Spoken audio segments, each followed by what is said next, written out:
right, we're going to go and get things started if we can. Great to have everybody here on a somewhat cloudy day, but that's okay. We're all blessed. Got a lot to be thankful for. We could be in a lot of different places, a lot worse than here. We're glad you're here. We're going to have a fun time with Hunter Yurachek today. I thank Janet and George from Simmons Bank Arena. How many were here last week when Eric Dickerson said he was cold because of the fans? So Hunter, because of my fat index, I have to have a fan to cool me off from sweating. Eric Dickerson was freezing to death in the middle of the meeting. We've never had this happen. Can we please turn off the fan? So Janet, thank you for my mini fan in case I need it. I will have that. So thank you so much. Hey, it's great to have you. Did everybody enjoy Eric Dickerson last week? Oh my gosh, he was outstanding. Hunter, no tough deal, no tough challenge. Sam Pittman, Brett Favre, Ray Lewis, Eric Dickerson. That's right. It is what it is, right? Thanks for throwing me in there. So one of the things that Chris Kane has been able to do for us the last couple of years, and we've shared this on social media, we like to get the reaction of our speakers right after the meeting. And I want you to listen to Ray Lewis. I think first up, it's Ray Lewis, Eric Dickerson, and Brett Favre. And I want you to listen and hear what they feel. And the only reason I say that is because that's because of you. It's not because of anything up here. Listen to what they say, and it's one of the reasons our Touchdown Club is one of the best, if not the best, touchdown club in America, is because what the speakers feel when they come here. Anita, if you could run that for us, please. The experience of stopping through Little Rock is just absolutely phenomenal. The people are so homegrown. Like, it's just, everybody's lovable, and it's just beautiful. And no place is perfect. But the hospitality that I was shown at this event, first class. Well, I think the Touchdown Club does a great job, because I asked a couple of people, and they do this like once a year. They said, no, I do it for the next 15 weeks, which is fantastic. And the crowd they have, I mean, I'm sure they had a great crowd for Ray Lewis and sure Brett Favre. So I think they do a great job. Great experience, wonderful crowd, a lot of Packer fans. I'm a little bit surprised in Little Rock that there's that many Packer fans, but they're everywhere. But it was a great event. How about that? Give yourself a round of applause. That's a reflection of you. Hunter, a lot of times they go to Touchdown Club meetings in Mobile and Atlanta, and people fall asleep. Members out there falling asleep. They're doing it at night stuff, not our group. And our group, listen, they expect you to bring it today. They know, listen, they've heard you before. They expect you to bring that same level of energy Ray Lewis had and Brett Favre and Eric Dickerson. You don't have to talk about any gold Trans Ams like Eric Dickerson did. It's all legal now. This is all good. At this point, we want to bring up our official minister of the Touchdown Club. He's referred to as a pigskin preacher. His name is Chuck Monan. He's the minister at Pinnacle Church of Christ. If you don't have a church home, go check it out. Chuck, will you come up and lead us in a word of prayer? Let's pray together. Father, we're thankful that we could be in a lot worse places than this, but that we're here. We're grateful for the fellowship, for the camaraderie that we have at the Touchdown Club with so many friends. Father, we're thankful for the food and for the health that we enjoy. We're thankful that Hunter could be with us. We appreciate the good work he's doing on the Hill. And with all of these student athletes, we pray your continued blessings to be with him and his family. And we pray that you be with us through the further exercises of this time. In Jesus' name we pray. Amen. Thanks, Chuck. I didn't realize, Anita, could you pan out a little bit of this? Is this sort of a scary? This is scary, Hunter Yurachek. Good Lord. You're yelling at an official. So one lucky member is going to get this, to win this today. And he can put it there to scare away the squirrels or whatever. But here we go. The number is 973-417. 973-417. You did not win this again, Kevin. You did this last week. You must be buying a lot of raffle tickets. All the money goes to the Touchdown Club. Give it up for Kevin Brooks for winning this thing. Very nice. I'll remind everybody, mute your phones if you can. Remember, you can watch online at myarkansaspbs.org, lrtouchdown.com, our YouTube page, Facebook, Twitter. We'll be live on 103.7 The Buzz here shortly as well. I do want to thank our sponsors. We do this every week, and I know a lot of people go, well, you have to do that every week. We sure do, because we wouldn't be what we are without our sponsors. Starting with Simmons Bank over to my left. Great to have Chris White and Jason Culpepper at the head table. Our man Tommy May, great to see Tommy when he was able to make it to the Touchdown Club. I heard that the golf tournament in Nashville went well. Last week, the Simmons Bank Open. And Rex, October 21 through the 27th, you got Simmons Bank Championship presented by Stevens at Pleasant Valley. And that is turning into a monster event. If you haven't heard it, call Simmons and get involved. It's a really great deal. $27 billion in assets. I asked Hunter, I said, Hunter, is there any more room on the field for any logos? You got Tyson, you got Walmart, and then what'd you say? You can only have two, but the stadium's available. Stadium naming is available, he says. And Rex, you remember there was a history of this, that Simmons Bank Arena used to be Verizon Bank Arena, put it out there. Remember, Janet and Michael, you said we're looking for a sponsor? Chris, you called me. Yeah, Chris, I know, Liberty Bowl too, but Chris called me and said, give me the number to the Verizon folks. And the next thing you know, it's Simmons Bank Arena. So I don't know what magic could happen here. I'm just saying, Hunter, who knows? But thanks so much to Simmons Bank and what they do. I mentioned Stevens, nation's largest family-owned financial service firm, privately held by the Stevens family. We've been talking about it, the Arkansas Museum of Fine Arts, beyond the F1 circuit, artistry and speed with Williams Racing. It goes from now until the 22nd. It's so cool. Go by and check it out. It's a replica of a Williams racing car, driver's race suit and helmet. It also shows the amazing art center that we have here. The improvements, $175 million, are absolutely stunning. So go by and check them out. Great to have, obviously, the support of Warren Stevens, and great to see Curtis Jeffries and Warren Simpson here. 2 meetings in a row. I don't know what to do. I don't know what to do here with you guys being here. Great to have you guys. Thanks to Stevens. Oakland Hot Springs, Lewis Sella and Wayne Smith could not be here, Hunter, but obviously their support of the U of A. Obviously cut a check for $500,000 a few weeks ago to the athletic department. Yeah, that's worth a round of applause. Zach Gillum is here, who's in charge of all the sports wagering. He actually participated in the Coach Cal fantasy camp. He said he can't walk. He hadn't been able to walk for 2 days, but Coach Cal was outstanding. But Zach, thanks so much. Appreciate Oakland. Download the Oakland Sports app and get going today. I promise I'll bounce back on my bets this week. Wright, Lindsay, and Jennings, if you have a business that's dealing with government and industry regulations, the Wright, Lindsay, and Jennings team can get you handled. They have all the know-how. They can figure out federal, state, or local level stuff. Let them handle the red tape. You focus on your business. Randy Bynum is here. He can answer all the things when it comes to regulatory and government questions. So thanks so much to Wright, Lindsay, and Jennings for their sponsorship. It's funny, when you look at those numbers, Simmons Bank, 121 years old. Stevens, 91 years old.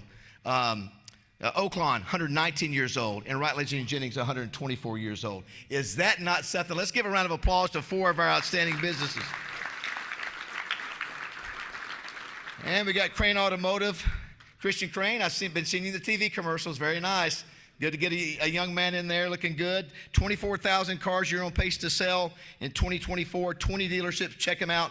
Tell them that you're a supporter of the Touchdown Club. They'll take real good care of you at any of the Crane Automotive dealerships. Sissy's Log Cabin, Bill and Sherry Jones, huge Razorback supporters, as you know, Hunter, along with Jim Englehorn. Rex, Sissy Jones is going to be honored at the 29th Annual Arkansas Children's Award Dinner. She has a history of caring for at-risk children, dedication to giving back, and, of course, a commitment to family values. And I've been a part of that banquet with Governor Beebe for a long time, so congratulations to Sissy, very well deserved. Double B's owner Steve Lytle and GM Ed Light, appreciate them. 34 locations across the state. Gas it, grab it, and go. Thank you to them.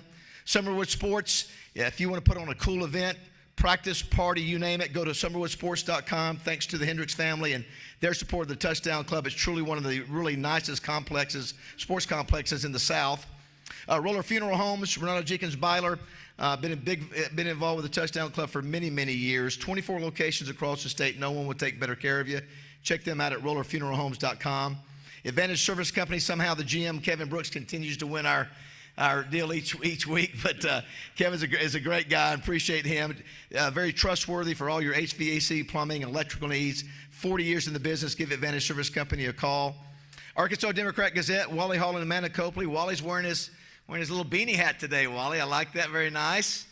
Wally, listen, Wally's still writing articles every week. Great to see the guy still getting after it. Appreciate him. And it's been fun, Amanda, to be able to get our All Arkansas Preps Player of the Week. Got a good one here today, plus a whole coaching staff. So thanks to the Democrat Gazette. I read it every morning, the digital edition. Hatcher Agency, Twin City Limo, couldn't do it without Greg Hatcher, one of the state's top producing employee benefits agencies, not only in Arkansas, but around the country. Do outstanding work. Popeye does a great job picking up all of our guests. We appreciate him. Thanks to Greg Hatcher. Simmons Bank Arena just announced morning show, my co-host in the morning with Roger. Justin Moore is coming to Simmons Bank Arena Saturday, January 18th. Excited about that. Tickets go on sale next Friday. The Globetrotters are coming January 25th. And one of Rex's favorites at Simmons Bank Arena, Monster Jam, is coming back February 22nd, 23rd. Bring earplugs. Thanks to Pulaski County Farm Bureau, Todd Dennis and Stephen Reichard. Great service, great rates, delivering the Farm Bureau promise for 80 years in Pulaski County. We appreciate them. Great game at War Memorial. Bryant Parkview. Bryant is for real. I'm telling you, Bryant got a little revenge against Parkview last year, but it's great to see War Memorial still being used for great games, high school games like that.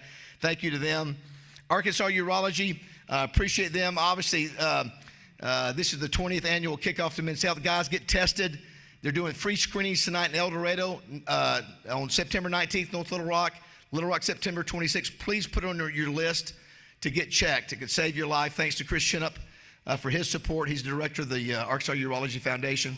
103.7 The Buzz. We're the only touchdown club in America, Hunter, that does all these streams, also carries the broadcast live throughout the state. So thanks to the support of our station CEO, Terry Mahan, as I mentioned, Roger Scott, and his support for what we do and what I do with this touchdown club over the years. AY Media, still some of these great magazines from our 20th anniversary. The 20th anniversary edition that Heather Baker did. Amazing stuff here. Love her support of the club. Just got back from an island visit over the weekend so she could be back for the Touchdown Club meeting. So thanks to AY Media. Arkansas PBS. Hunter, I don't know if you know, but we have a new partnership with them. It's really cool. Again, the only touchdown club in America that does this. We're partnering with Arkansas PBS, and they're bringing all their expertise to share this streaming all over the state to people who sometimes don't get a chance to see this. And so thanks to Courtney Pledger and Anita, Brian, Kevin, Tanisha, all in the back. You guys do a great job. Thank you as well. And the number one hotel when it comes to Touchdown Club is the DoubleTree Hotel. Nobody does it better. And how about last week, Alicia Rose, they say Alicia Rose. I know, Alicia Dover. I called you by your maiden name. Alicia Dover, we had a problem with the stream last week, and she spent all afternoon getting out all those Eric Dickerson tweets. And so she's doing a great job getting out all of her social media. Really appreciate her with JF Media Marketing. Call her if you need any help with marketing, promotions, PR, or social media. That's a lot of sponsors, but we can't do it without them. Let's give a big round of applause to all of them. Thank you so much.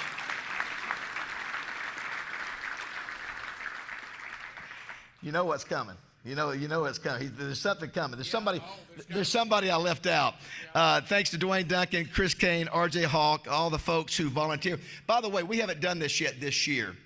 If you're a volunteer, if you're one of the many volunteers, Hunter, nobody has as many volunteers that come, get here at 9:30 without pay to set all this up and give everybody. If you're a volunteer, ladies and gentlemen, please stand and let's give all of our volunteers, along with Debbie Wyman, our executive director. Come on, guys, get up in the back. There we go. You can't do this with 400 people or with Brett Favre with 1,000 without volunteers like that. We appreciate them. Nobody does it better. So that's why we've got the best touchdown club in America. That's why everybody wants to know what we're doing, is because of the backbone there of our volunteers. All right, RJ Hawk, it's time for our All Arkansas Prep Player of the Week. He's got his whole coaching staff here in addition to his family. Come up and introduce our Player of the Week. Thank you, David. It's been a trend here recently over the last few years for our high schools in Arkansas to play out of state and play bigger and better nationally ranked competition, and it's no different for Pulaski Academy. The last 2 weeks, they've played a team out of Madison. It was Madison Ridgeland. They came to Pulaski Academy. And then this past week, they played a team out of Louisiana and Monroe. And our Player of the Week just dominated. He showed why he was one of the best in the entire country with these numbers. And let me start with the Madison Ridgeland game. And Hunter, you need to tell Coach Pittman to be on the watch for this kid because he is unreal. Against Madison Ridgeland, 23 of 42 for 297 yards and 3 touchdowns. but he also ran for 13 times for 204 yards and 4 touchdowns. So he had 7 touchdowns. He accrued over 500 total yards of offense in that game. They beat Madison 60-36.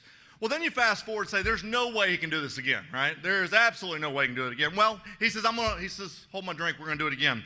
He goes, against Monroe, he says, 27 of 48 for 346 and 6 touchdowns. And he ran 15 times for 103 yards and 2 touchdowns. So he accounted for 8 touchdowns and almost 500 yards of total offense in a 67-47 win over Monroe. And so if you think about it, in 2 weeks, he's thrown for 55%. He's thrown for almost 700 yards. He's ran for almost 300 yards. And he's had 15 touchdowns in 2 weeks. His mom, Brandy, his dad, Chris, are here. But the thing he told me, he said, I really want to talk about the most is his entire offensive line is here to support him today. Where's his offensive line at? Where are they at? You guys stand up. The Pulaski Academy offensive line, they're right over here.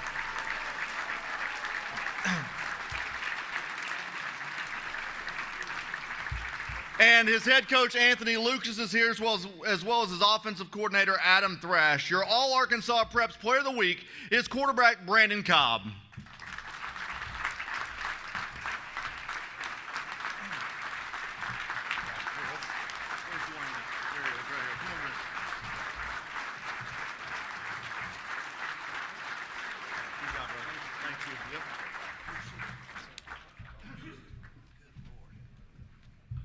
Tall drink of water right there. 6'4". I love when a school does what they do. Not every school can get their kids out to come here. Love the offensive line is here. Love the fact you guys were willing to do that. And most importantly, I got to give the coaching staff that's here. PA has always been a big supporter of the Touchdown Club. But it's so great to have Anthony Lucas, who was a teammate of Brett Favre. Got a chance to see Brett briefly. I think you passed him in the training room your rookie year, right? But there's not a better guy on the planet, not only coaching, but leading young man than that guy, Anthony Lucas. Let's give it up for him, one of the best Razorbacks of all time.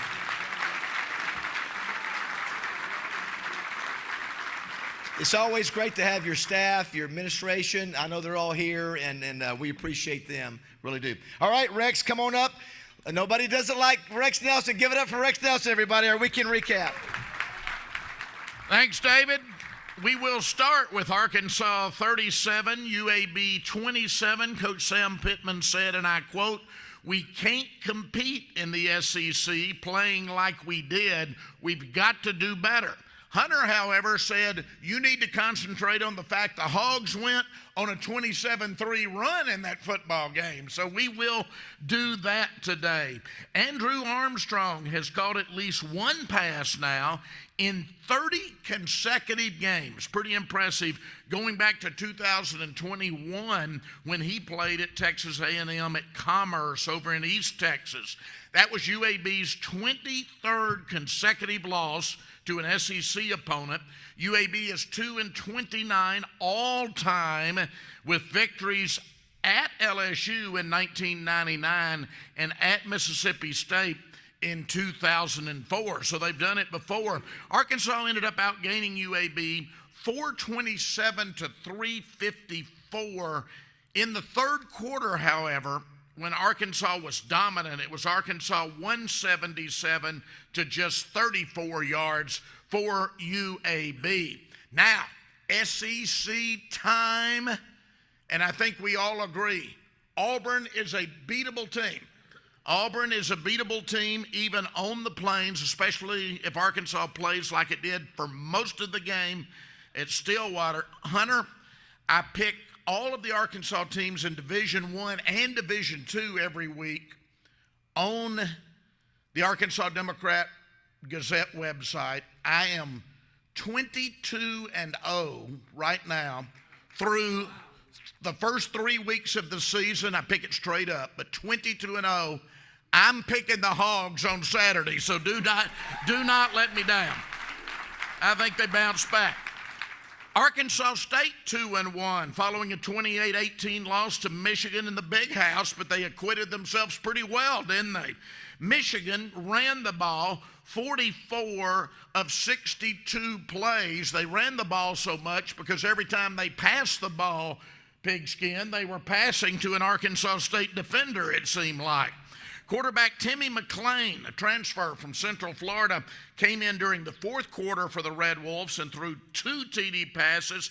He was 7 of 11 passing for 82 yards in that fourth quarter. So we know the Red Wolves now have 2 good quarterbacks. UCA also 2-1 following its 45-17 victory over Austin Peay. Shunderick Powell from Hoxie rushed for 173 yards on 22 carries, caught 4 passes, scored 3 touchdowns. Meanwhile, Darius Hale for the Bears carried 14 times for another 146 yards and 2 TDs. A real 1-2 punch there at running back. This is a UCA team that could go very deep in the FCS playoffs later this year. Keep an eye on them. So Arkansas State, UCA, all 2-1 through 3 weeks of the season. In the Southern Heritage Classic at Memphis, UAPB fell to 1-2, a 41-28 loss to Tennessee State. Remember last week when I told you that the 6 Arkansas teams in the Great American Conference went 6-0 against the Oklahoma teams in the first week? They go 6-0 again against Oklahoma in the second week. So here are the GAC standings. 6 Arkansas schools tied for first at 6-0. 6 Oklahoma schools tied for last at 0-6. That is literally the conference standings right now. Number 1 in the nation, Harding, 59, Oklahoma Baptist, 7. The Bison winning streak is now 21 games. Harding had 427 rushing yards. Get this, they are so deep with that option offense. They had 11 running backs with double-digit rushing yards. 11. Ouachita, 56, Northwestern Oklahoma, 2. Ouachita defense has yet to allow a touchdown this year. Its offense finished with a 535 to 134 edge in total offense.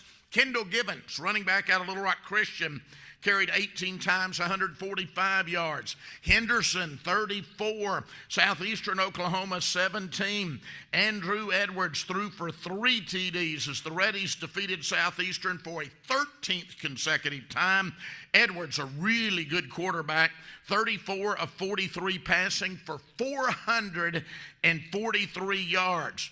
UAM, I told you there's nothing more evil than that dang boll weevil last week. UAM 39, Southwestern Oklahoma 28. Boll Weevils trailed 28-10, but scored the game's final 29 points. Their quarterback, DeMylon Brown, 16 of 22 passing, 205 yards. Arkansas Tech, 26. Southern Nazarene, 6. So a Tech team that opened last year 0-4 opens this year 2-0. Another good quarterback, Ethan Everson. He threw for 344 yards, 3 touchdowns. He was 23 of 33 passing. And the Mule Riders of Southern Arkansas, 28, East Central Oklahoma, 20. Mule Riders used a 28-2 or led 28-2 in the second quarter and then hung on for dear life at the end. Both of our Division III schools lost. McMurray beat Lyon 48-6 out at War Memorial Stadium. East Texas Baptist beat Hendricks 63-28. Both Lyon and Hendricks are 1-1 on the season. All right, real quickly, we'll run through the SEC. Hunter, you've got to quit adding teams. 16's wearing me out. I don't have this much air. But the game of the day, probably in college football, LSU finally scores to go ahead with 1:12 left in the game. South Carolina misses a field goal. LSU had trailed 17-0 early in that game in Columbia. That's 8 in a row for the Tigers over South Carolina. Georgia was number 1. They're now number 2 in the AP poll because they struggled. Georgia 13, Kentucky 12 as the Bulldogs moved to 3-0. How about the term they're using now? It's Arch Madness down in Texas. Texas 56, UTSA 7. Arch Manning passes for 4 touchdowns, runs for 67 yards for another touchdown after replacing Quinn Ewers, who was injured. I think it's evident after 3 weeks Texas has the best talent. That doesn't mean they win the SEC, but I think they're the deepest, most talented team in the SEC. Alabama made the Southeastern Conference look good, didn't they? They go up to Big Ten country, Camp Randall Stadium, and they spank Wisconsin. 42-10, Jalen Milroe, 3 TDs. He threw 4, he ran for 2 more. Ole Miss 40, Wake Forest 6, Jackson Dart passed for 377 yards and 2 TDs. Missouri 27, Boston College 21, as Brady Cook passed for a touchdown and ran for another. Tennessee 71, Kent State nothing. The final there, Tennessee keeps getting better, it seems. Oklahoma beats a good Tulane team 34-19. This week's opponent, Auburn, 45-19 over New Mexico. The Aggies beat Florida 33-20. The Gators fall to 1-2, and the Billy Napier death watch continues. Michael Marion is here today, and I hate to even give this score. Toledo, holy Toledo, 41, Mississippi State 17. Shouldn't be losing to Toledo when you're in the SEC.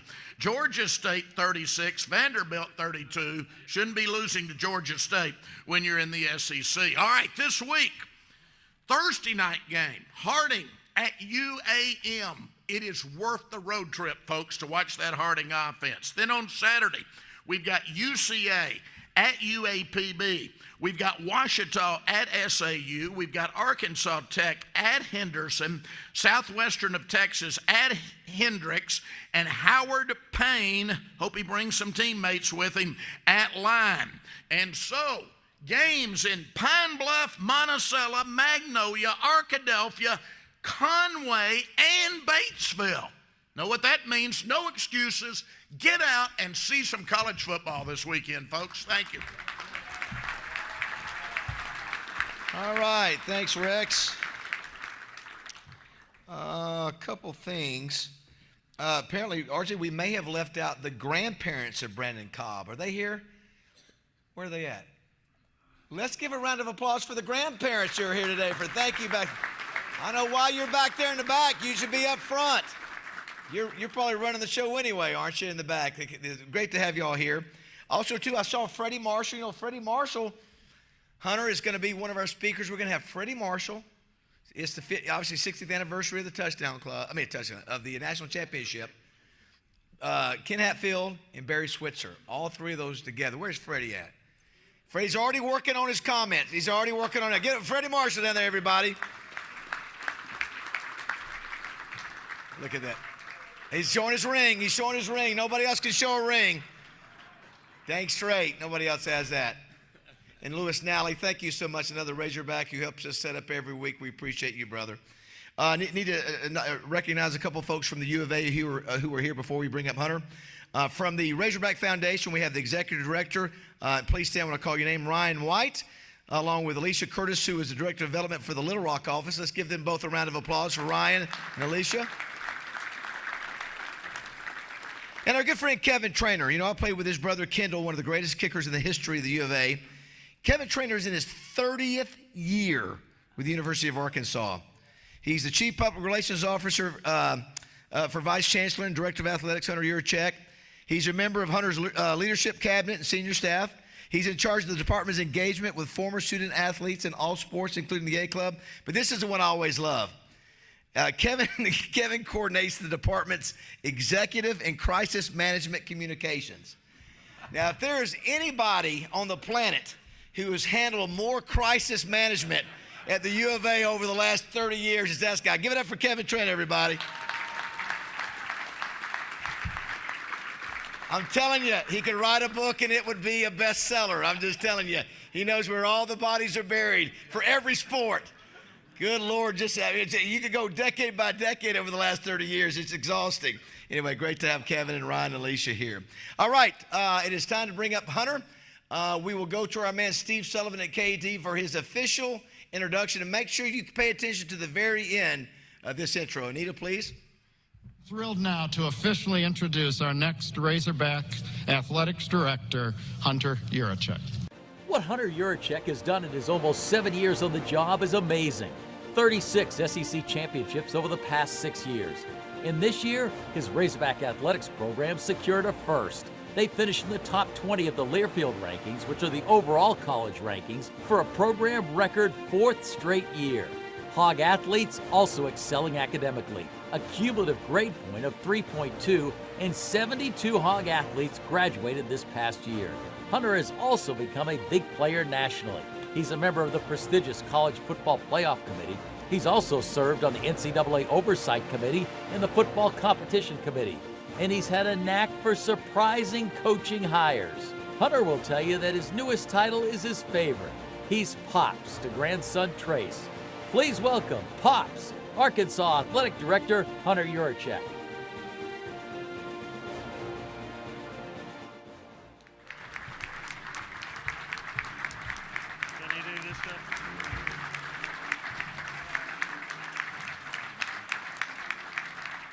Well, you know, Hunter always has something up his sleeve when he comes to the Touchdown Club. But after seeing Sully's intro, we thought it was only appropriate that we get a couple gifts here for Hunter.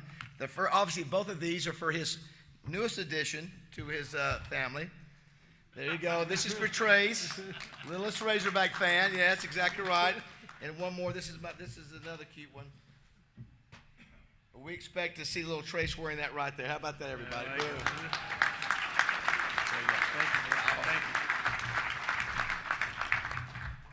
you. Well, that's a shock. That'll bring a tear to Pop's eyes for sure to see his grandson that lives in Columbia, South Carolina. Thank you for that, David. Holy smokes. It is indeed another great day to be an Arkansas Razorback, is it not? Brandon, stand up. Did Brandon leave? Stand up. Anthony, great job with his belt right there. I'm sure that was you right there. If you can't see it, it's a Razorback belt. That's not an NIL deal. He wore that on his own, by the way. Okay. Congratulations. Some unbelievable games. And to credit your offensive line, it's pretty smart of you because they won't block for you if you don't invite them to lunch, right?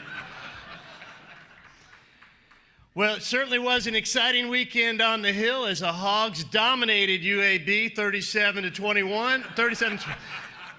Hey, it was a win. I just want to remind everybody, we won 37-27, by the way. Not only was it a great weekend on the field, we had a chance to welcome 9 new members into the UA Sports Hall of Fame, including Kareem Reed and Matt Jones and our own baseball coach, Dave Van Horn.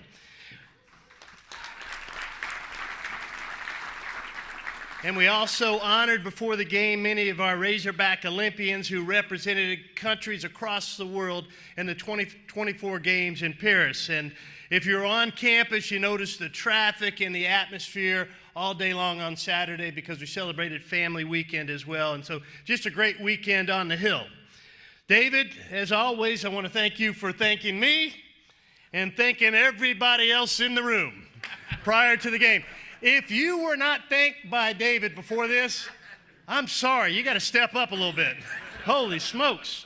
Sully, I always appreciate the great introduction. I think I may pay you a retainer and bring you on the road with me, or at least bring you to my home, and you can do that introduction before I enter the house every night for Jennifer, because she doesn't give me that type of credit for sure.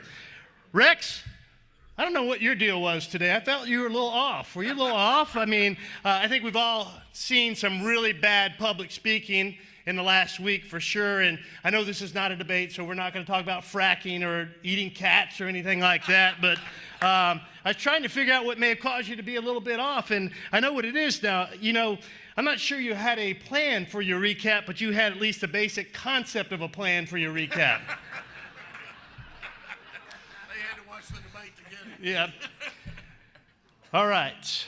Well, it's always great to be back here at the Little Rock Touchdown Club. And once again, in your 20th anniversary, David, you have outdone yourself with the Hall of Fame lineup of players and coaches and broadcasters. And as you mentioned later on, you're going to have Coach Switzer and Ken Hatfield in Freddie Marshall and relive that magical 1964 national championship game. And we're going to look forward to honoring that team prior to the Texas game later this season. And each year, David, your lineup seems to get a little bit better, which is great unless you're the speaker that follows Eric Dickerson and Ray Lewis and Brett Favre. So I was thinking about that, and I was thinking about what I spend most of my time thinking about, and that's NIL. And I was thinking about, for your first 5 speakers, what their potential NIL deals would have looked like if that had been in existence when they were playing. And so we've got a little game we're going to put up on the screen here in just a minute and play. So can you guys bring that up, the first slide? So Little Rock Touchdown Club, and nothing that David does could not have a sponsor. So the sponsor of this game, as we get it, is going to be, hold on just a second for this, Altman's 24-hour temp service agency. Altman's will be in and out in less than 24 hours, and you won't even know we were there. Does everybody get that? Apparently not. Okay. All right. Let's bring it up the first one. So guess the guest. Again, this is NIL deals. All right. The first one, we got a 12-pack of Pabst Blue Ribbon and a black belt. Who would that have been? Sam Pittman. Is a guess. I heard Sam Pittman. Let's roll it.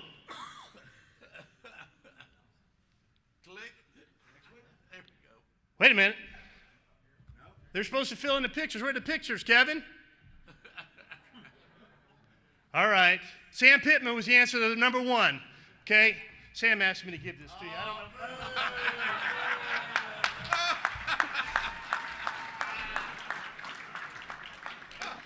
All right.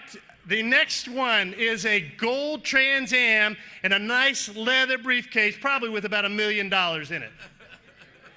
Eric Dixon, that was actually a legitimate NIL deal back then, by the way.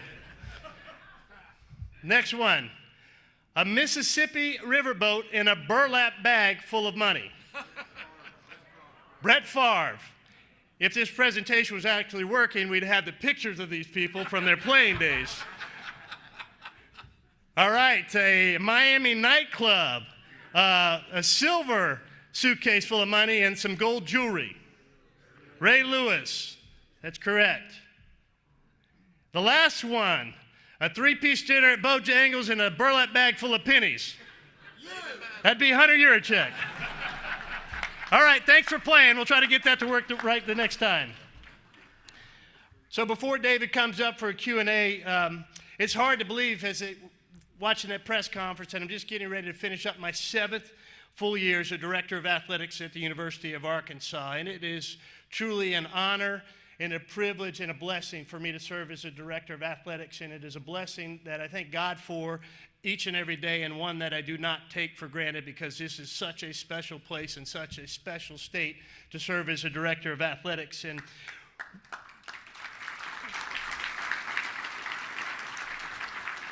we talk about day in and day out as a staff, coaches, support staff, assistant coaches, about the success of our student athletes. And I tell our staff, and I think we're all on the same page with this, when our student athletes have success, we will have success as a department of athletics.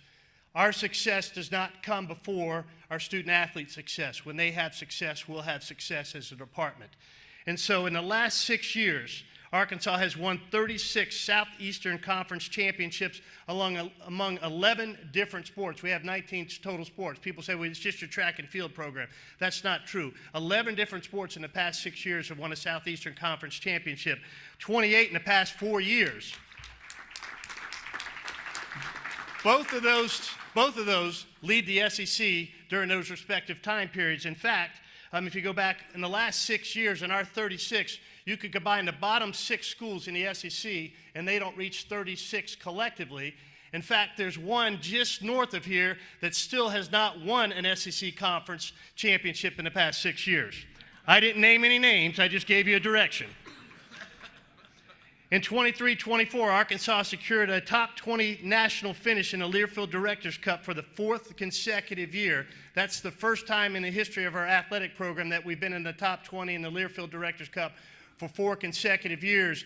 And I think you've heard me talk about that. And if you haven't, the Learfield Directors Cup is a metric that measures 350 Division I schools and how all of their sports finish on an annual basis. And so you get a point system by how your sports finish, and there's 20 sports that generally fit into that metric. Well, we only have 19 sports, so we're already missing one calculation in the metric, and we still are finishing in the top 20 nationally on a regular basis, and that's a testament to our student athletes.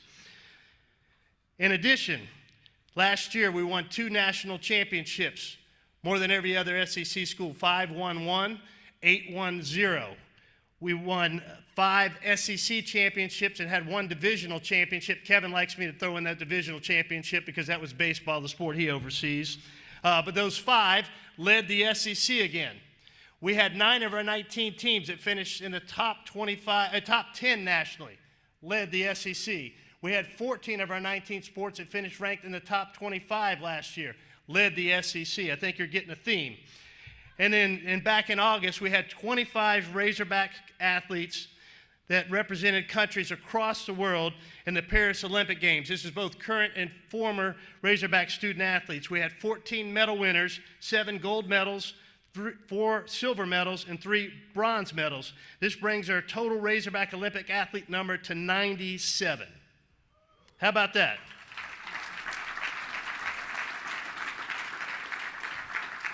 And 24-25 is off to a similar start. So far, we have 7 teams that are competing right now. 6 of those 7s are ranked nationally in the top 25. Women's golf is ranked 7th. Men's golf is ranked 17th. Men's cross country is 3rd. Women's cross country is 13th. Our soccer program is currently undefeated and ranked 4th in the country and leading the country in scoring.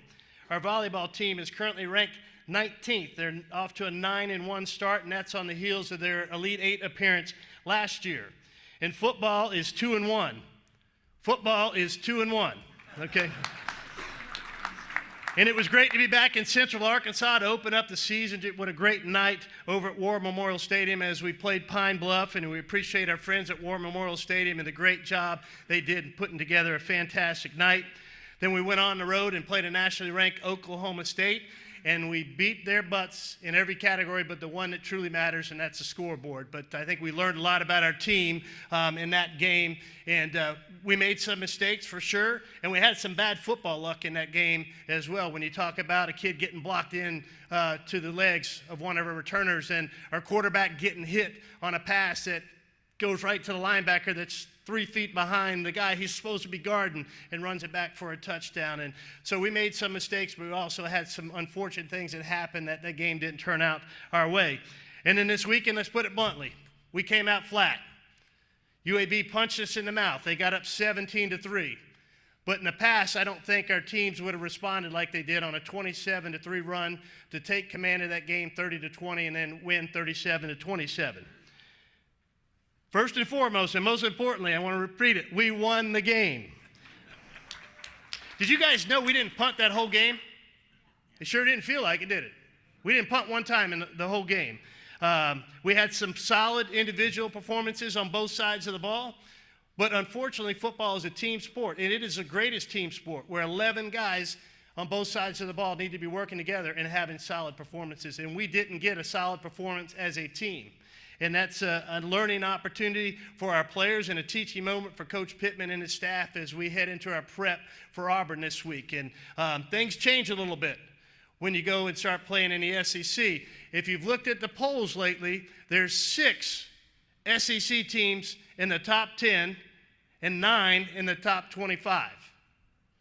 But going on the road in Stillwater and playing a team like Oklahoma State early in the season will prepare us for that. And so I think you will see that our team that played at Oklahoma State will be the one that shows up Saturday down at Auburn, and I think you can expect a great game from the Razorbacks. Not promising a win, but I think you'll be really proud of the way we play, and if we play the way we did at Oklahoma State, we will have a chance to win that game in the fourth quarter, and at some point in time, the football guys are going to shine on us again, right? All right, David, can I have my belt back? My pants are falling down. No, I'm just kidding. Go ahead. You're up. Okay, let's see. We'll make this quick. First of all, Coach, I got to say, we talked about the last 3 touchdown club speakers.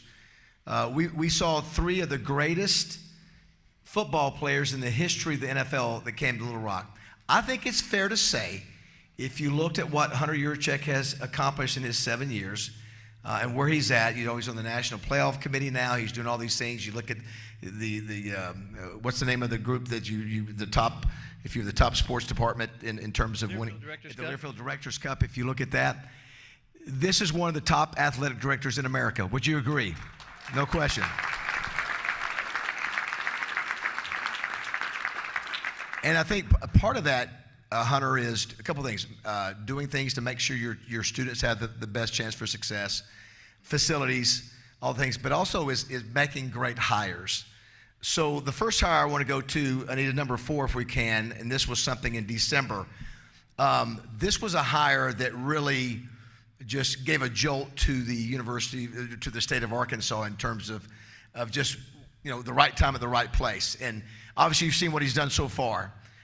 Then the next hire that you make, number 6 if you can, Anita, you raise the bar, well, not that one, yes, not that one. But you raise the bar with Coach Cal, and those 2 hires are about as good as you can do in terms of making a fan base happy. Just maybe some reflections on those 2 hires. Yeah, well, first and foremost, the Bobby Petrino hire, that's Sam Pittman's hire. I do not hire assistant coaches for any of our sports programs, so I helped Sam facilitate that. When we obviously had an open in our offensive staff, they had made some changes at Texas A&M. Coach Petrino reached out to some intermediaries to Coach Pittman and myself, and it was something that Coach Pittman had to be comfortable with, because obviously, you know, people are going to speculate that I made him hire him and Bobby's going to be our next head coach, etc. That's not at all the case, and I credit Sam for not being intimidated by that and knowing that he had an opportunity to hire one of the best, if not the best, offensive coordinators in the country, and that's exactly what he did, and I think you have seen the results of that for the better part of the 3 games we played so far this year.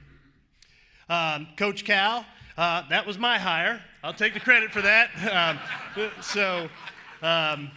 It was interesting because I think you've all heard the story.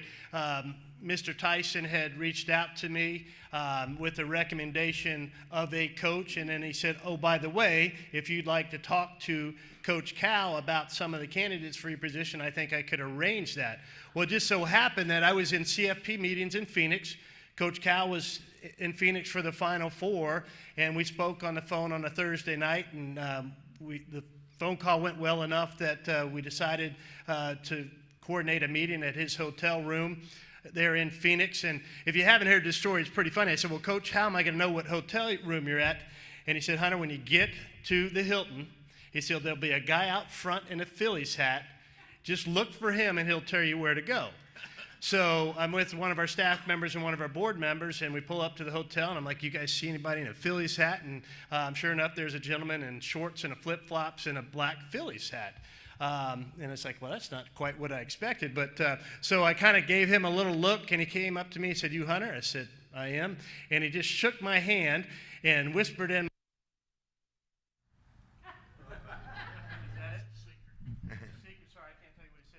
Check. And whispered in my ear 523, and in the handshake was the digital room key that he gave me, and then he just walked away. And so, you know, Coach Cal's got a little Italian blood in him, so I'm kind of thinking there's a Sopranos thing going on here maybe, you know. So I put the key at the door when I get up there, and I open the door and kind of push it and say, hey, Coach, you in here, Coach? And there's no plastic on the floor, so I thought it was good. So Coach and I had a great meeting for a couple of hours, and I asked him the question as we were talking about other candidates. I said, Coach, why not you? I said, if Arkansas, you're telling me what a great job it is, what a great fan base it is, what a great history we have. I said, why wouldn't you be interested in a job as someone that seems to need a change? and where they're coaching at. And sure enough, he left and thought about it through the weekend and decided that this was the right place for him to take a next step to be the head men's basketball coach. And he hasn't stopped running since he got here. He's put together a great team because, I mean, he's joked, but he literally had no one in the locker room for the team meeting that day. He didn't have a schedule, and he's just done a phenomenal job, and he's a professional, and he pushes the right buttons at the right time. And I am ready for basketball season to tip off here in the next 60 days.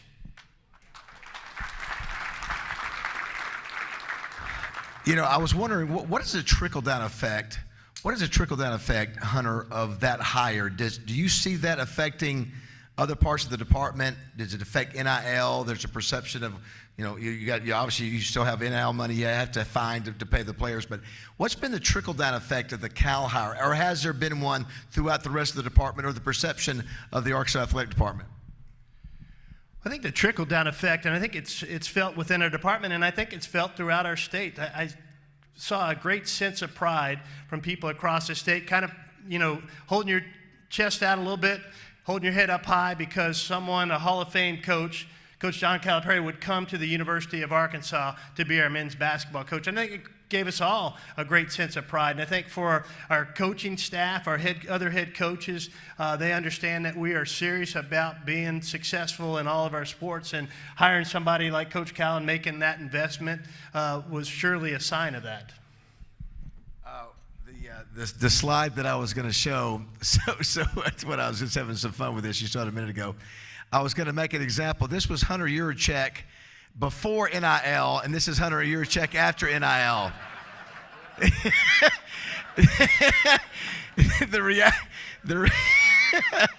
The reality is that's your first year at Houston, I'll just be honest. And that was, I think, during the COVID year when you allowed yourself not to shave. But I did want to say, what has it been like being an athletic director in this crazy world of NIL? Sort of what's the latest, and what's it been like to try to navigate through this craziness? Well, that picture's not too far off. That explains what it's been like. I mean, it has been terrible. It's been awful. NIL, the way it was intended, July 1st of 2021, that if a student athlete had a value to their name, image, or likeness, and there was a business, product, or service, like one of these many businesses up here, that wanted to use a student athlete to market their business, product, or service, well, they could receive compensation, valid compensation to do that. And that's how this all started. And our student athletes in their first year did an incredible job going out and knocking on doors and beating the bushes, and they generated almost $2.5 million in what I will call was legitimate NIL agreements that they went out and got on their own. But in college athletics, we are our own worst enemy, and we find the loophole to every single rule in the rule book. And we found a loophole where we created these things called collectives. And collectives are donors pooling their resources together to pay student athletes, collectives under the auspice of doing work, charitable work, whether that was tweeting about a charitable organization or signing autographs or making public appearances. But the amounts of money that were getting paid were simply ridiculous, and still are ridiculous, and they just continue to be ridiculous. And because when businesses are making decisions, you make good business decisions, right? If you're going to hire a student athlete to market your business, you're going to pay them market value. Well, collectives aren't paying market value, they're just buying teams. And so that figure has grown to just a ridiculous number, and athletic directors are charged many times with going out and raising those dollars through various means. And now we've finally gotten their footing at the University of Arkansas in the NIL world, but we're not where we need to be. I will tell you, the upper echelon of the SEC in football is probably spending double of what we're spending on our football program right now in the NIL space. That's reality. So, I mean, you can blame that on Sam Pittman, but it's not Sam Pittman's problem. It's his problem, but it's a money problem, right? Because if someone's spending double of what we're spending, they're going to have a corner on the market. And if we're going to compete, here's what I'd say, like if we're going to compete, and you gave me a chance to give a little sales pitch here. So Ole Miss, everybody loves that Ole Miss is in the top 5, right? No, we hate it. We hate it. Ole Miss has about 5,000 members in their football collective. 5,000. We have about 1,000 in our football collective right now. They have 5,000 members. We have 1,000. If we're going to catch up, like I'm going to make it so easy for you. If we could get 10,000 households across the state of Arkansas to give $100 a month, 10,000 households to give $100 a month all year long, we would be in the NIL game from a football perspective. It's that simple. But we can't say the Tysons, the Waltons, the Stevens, the Hunts, hey, they'll take care of it. Because they're not. They're not. They are so incredibly generous, and they've done so much for our program. But if we're really going to get a handle on this NIL and remain competitive, we need to rally people across this state, and we really got to take some pride in the Razorbacks. So, David, sorry you opened the door for me to have that was outstanding. I thought that was some real truth there. So you're in the national. I mean, you're on the national scene, Hunter, in terms of policy and the playoffs, and people respect you. You know, do you see some hope at somewhere on the horizon to get this under control? I honestly don't. I mean, we have an opportunity through the House settlement for some revenue sharing. The revenue sharing is roughly $21.5 million that we'll be able to share with student athletes directly from our Department of Athletics budget, which would be great if we'd all agree that that's the cap. But remember, I said we're our own worst enemy in college athletics, and there's many schools that are already trying to find their way against the cap to increase that well past the $21.5 million. And so we could get our arms around it if we'd all agree to play by the same rules and not try to find that competitive advantage and that loophole that gives us a competitive advantage. But you mentioned we had our Hall of Honor this past weekend. And what I love about the Hall of Honor is we had 9 speakers, and they all spoke incredibly passionate about their time at the University of Arkansas, the relationships they built with their teammates over 4 and 5 years, the relationships they built with their coaches, the relationships they built with the donors and season ticket holders, and the pride that they had in wearing the Arkansas Razorback jersey. And I'm worried 20 years from now, when we try to put people in our Hall of Honor that are playing football and basketball at our institutions now, but they're only staying there for a year, and they don't have a relationship, and they don't have that passion, what are those speeches going to sound like, or who are we going to put in there? Because we're not teaching great life lessons to young men and young women by just letting them bounce around from school to school.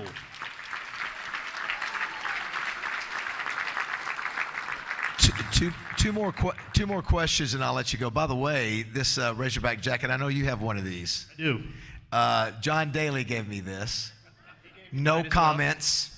John and I might be the same size now, maybe. And I love John, every ounce of him.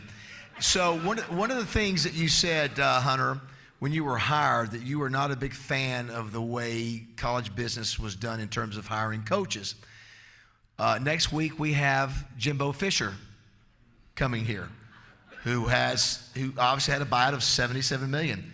Rumor is this week down in Gainesville that Billy Napier may be bought out for $27 million.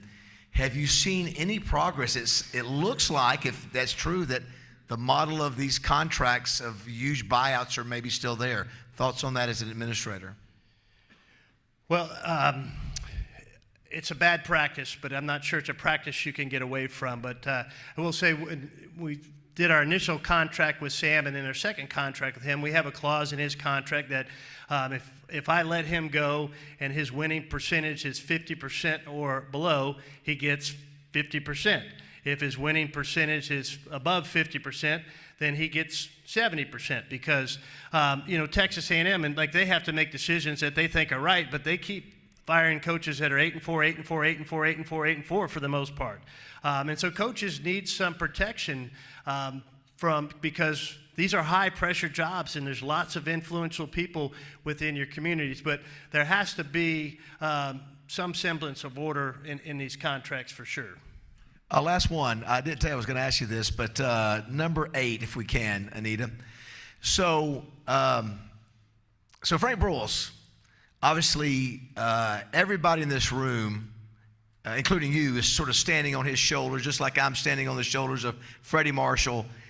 So I always thought you didn't get a chance to meet him, did you? Did you ever get a chance to meet him? I did not. So I think he actually passed away the year you were hired, somewhere in that same year.